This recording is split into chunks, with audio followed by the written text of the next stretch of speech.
I went into 7-Eleven, okay, and I have to ask, what on earth is going on with this energy drink arms race?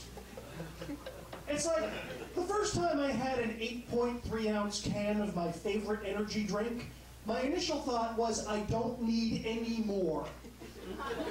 This is kick aplenty. I wasn't racing to fork over another $2. We are twitchy enough as a species without having to ingest oceans of these taurine, ginseng, green tea, caffeine cocktails. I'm serious, 16 ounces? 24 ounces?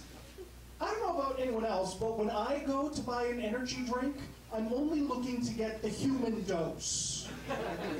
I'm not picking up energy drinks for elephants working double shifts down at the steel mill.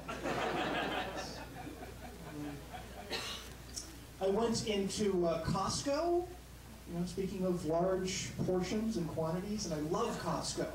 Costco's amazing. And every time I walk into Costco, I think exactly the same thing. And I know everyone's with me on this. You look around at all the cool stuff, and you say to yourself, this is where I want to be in case of a zombie holocaust. You just gotta barricade that one door at the front. You got food, you got medicine. Those Kirkland AA batteries might suck, but if you've got 8 million of them, the remotes on all those TVs and DVD players are never gonna run out of juice. I know this is a comedy show and funny, haha, but I'm serious. How do I call dibs for when the zombies attack? I'll pay an extra $50 a year for some kind of undead apocalypse gold card. Because they'll check. So I'm a big horror movie guy, big monster movie guy. Love monster movies, from the 50s and 60s. Big sucker for this stuff.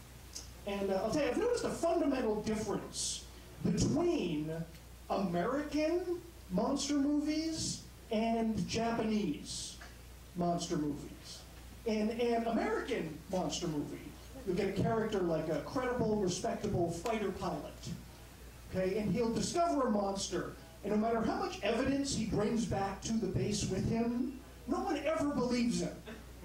He's got photographs, skin samples, plaster foot casts, and everyone's like, yeah, monster, right, sure. I think the only monster you've seen is the one in that bottle you've been drinking there. Japanese monster movie? Not like this at all. Japanese monster movie, 4-year-old kid calls up the emperor saying he's seen Gamera. They immediately send out the National Guard, no questions asked. There's instant acceptance on there. Ah, a monster, you say? Send out the wind-up tanks and the maser cannons immediately. No Boy Who Cried Wolf in Japan.